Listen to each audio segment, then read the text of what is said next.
Welcome back to Libi's kitchen. അപ്പൊ ഇന്ന് നമ്മൾ ഉണ്ടാക്കാൻ പോകുന്നത് ഒരു സ്പെഷ്യൽ ഐറ്റം ആണ്. ചിക്കൻ കട്ട്ലറ്റ് ആണ്. വളരെ ഈസി ആയിട്ടുള്ള ഒരു ചിക്കൻ കട്ട്ലറ്റ് ആണ്. അപ്പൊ നമുക്കത് എങ്ങനെയാ ഉണ്ടാക്കുന്നത് നോക്കാം. അപ്പോൾ ചിക്കൻ കട്ട്ലറ്റിന് വേണ്ടുന്ന സാധനങ്ങൾ: ചിക്കൻ നമ്മൾ വേവിച്ച് ഉപ്പും മഞ്ഞൾപ്പൊടിയും പെപ്പറും ഇട്ട് വേവിച്ച് അത് ഒന്ന് ചെറുതായിട്ട് ക്രഷ് ചെയ്ത് വെച്ചേക്കുന്നതാണ്. പിന്നെ പൊട്ടറ്റോ പുഴുങ്ങി വെച്ചിട്ടുണ്ട്. പിന്നെ സവോള ചെറുതായിട്ട് അരിഞ്ഞത്, ഇഞ്ചി, പച്ചമുളക് ചെറുതായിട്ട് അരിഞ്ഞത്, കറിവേപ്പില, ആവശ്യത്തിന് കുറച്ച് മഞ്ഞൾപ്പൊടി, കുറച്ച് മുളക് പൊടി, ഗരം മസാല, പെപ്പർ പൊടി, പിന്നെ ഈ കട്ട്ലറ്റ് മുക്കി പൊരിക്കാൻ വേണ്ടി മുട്ടയും ബ്രെഡ് ക്രംസും. അപ്പൊ നമുക്കിത് എങ്ങനെ ഒന്ന് മിക്സ് ചെയ്യുന്നതെന്നൊന്ന് നോക്കാം. അപ്പൊ നമുക്കിത് ഓരോന്നായിട്ട് മിക്സ് ചെയ്യാം. ആദ്യം നമുക്ക് കുറച്ച് മഞ്ഞൾപ്പൊടി ഇടാം. ഓരോന്നായിട്ട് നമുക്ക് ചേർത്ത് കൊടുക്കാം. പച്ചമുളക്, ഇഞ്ചി,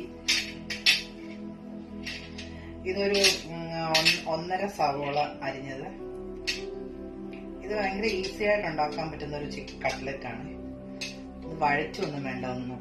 നമ്മുടെ പിന്നെ കുറച്ച് മുളക് പൊടി കളറിന് മാത്രമേ ചേർക്കുന്നുള്ളൂ. പിന്നെ പെപ്പർ പൗഡർ, ഗരം മസാല, ഉപ്പ് ആവശ്യത്തിന്, പിന്നെ അതെ പൊട്ടറ്റോ. ഇതും കൂടെ ഇട്ട് നമുക്കിത്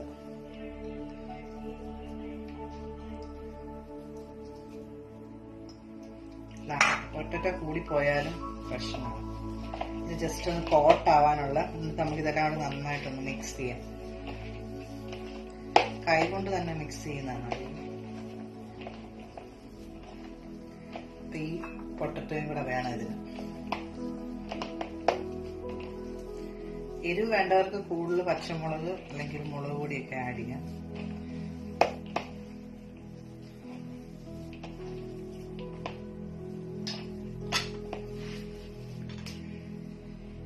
എന്താ കറിവേപ്പില ആഡ് ചെയ്യാം. നമുക്ക് ജസ്റ്റ് ഒന്ന് കൈ കൊണ്ട്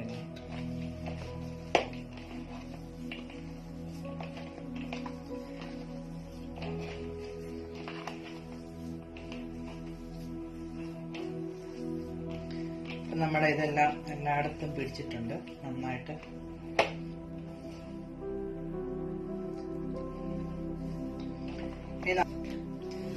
അപ്പൊ നമ്മുടെ കൂട്ടൊക്കെ നമ്മൾ നന്നായിട്ട് മിക്സ് ചെയ്തിട്ടുണ്ട്.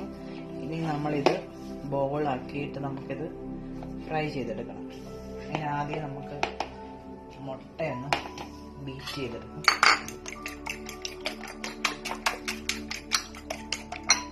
മുട്ട വെച്ച് കുറച്ച് ഉപ്പിട്ട് കൊടുക്കാം.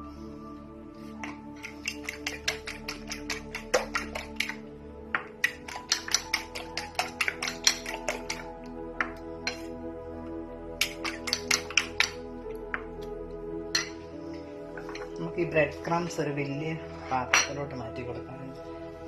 ഇത് പൊതിയാനുള്ള എളുപ്പത്തിന്.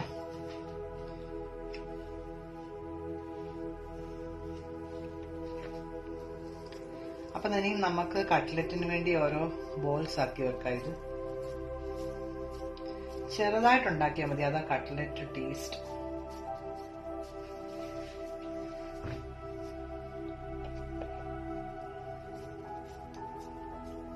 അപ്പൊ നമുക്ക് ഈ ഇത്രയും കട്ട്ലറ്റ് ഇത്രയും ബോൾസ് ആയിട്ടുണ്ട്. നമുക്കിനി അത് മുട്ടയിൽ മുക്കി ബ്രെഡ് ക്രംസിൽ മുക്കി നമുക്ക് വറുത്തെടുക്കാം. ഞാനിവിടെ ഒരു പാൻ വെച്ചിട്ടുണ്ട്. നമുക്കത് ഓൺ ചെയ്ത് എണ്ണ ചൂടാക്കണം.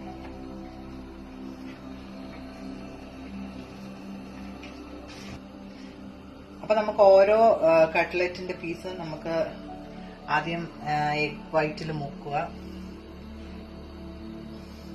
എഗ് വൈറ്റ് അല്ല, ഫുൾ എഗ്ഗാണ്. ഇവിടെ ഈ ബ്രെഡ് ക്രംസിൽ നന്നായിട്ടൊന്ന് കോട്ട് ചെയ്യുക. 2 കോട്ടൊക്കെ ചെയ്യുന്നവരുണ്ട്, പക്ഷെ ഇത് നമുക്കിപ്പോ ഒരു കോട്ടിന്റെ ആവശ്യമുള്ളൂ. വീട്ടില് നമ്മൾ നല്ലൊരു ചെറിയൊരു എഗ് ഷേപ്പിൽ ഇങ്ങനെ കിട്ടും. കണ്ടോ? കൈ കൊണ്ട് തന്നെ നമുക്കത് ആ ഷേപ്പിൽ കിട്ടും.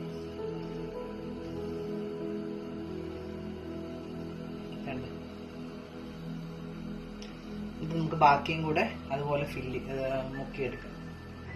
അപ്പൊ നമ്മുടെ കട്ട്ലറ്റ് എല്ലാം റെഡി ആയിട്ടുണ്ട്. ഇതിന്റെ എണ്ണ ചൂടായിട്ടുണ്ട്. അപ്പൊ നമുക്ക് കട്ട്ലറ്റ് എല്ലാം വറുത്തിട്ട് കട്ട്ലറ്റ് ഓരോന്നിട്ട് വറുത്തെടുക്കാം. അപ്പൊ എണ്ണ ചൂടായിട്ടുണ്ട്, നമുക്ക് ഓരോന്നിട്ട് വറുത്തെടുക്കാം.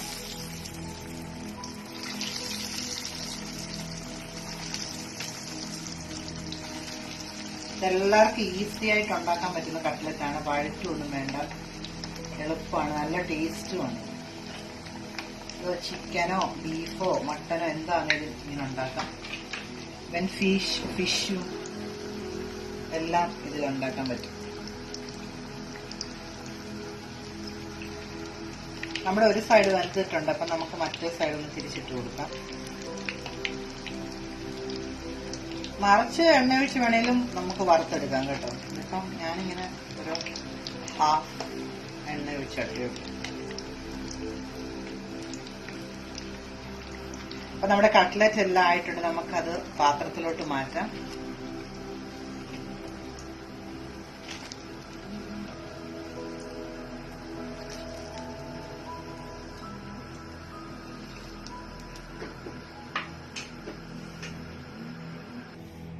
അപ്പം നമ്മുടെ കട്ട്ലറ്റ് എല്ലാം റെഡി ആയിട്ടുണ്ട്.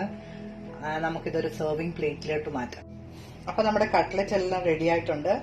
അപ്പൊ എല്ലാരും ട്രൈ ചെയ്ത് നോക്കണം. നല്ല സൂപ്പർ ടേസ്റ്റ് ആണ്. നല്ല അടിപൊളി ടെക്സ്ചർ ഒക്കെയാണ്. അപ്പൊ എല്ലാരും കഴിച്ചു നോക്കണം. നല്ല കട്ട്ലറ്റ് ആണ്. അപ്പം എല്ലാവർക്കും റെസിപ്പീസ് ഇഷ്ടമാണെങ്കിൽ നമ്മുടെ യൂട്യൂബ് സബ്സ്ക്രൈബ് ചെയ്യണം, ലൈക്ക് ചെയ്യണം, ഷെയർ ചെയ്യണം. അപ്പൊ വീണ്ടും ഒരു റെസിപ്പിയുമായിട്ട് വരുന്നിടവരെ ബൈ ബൈ.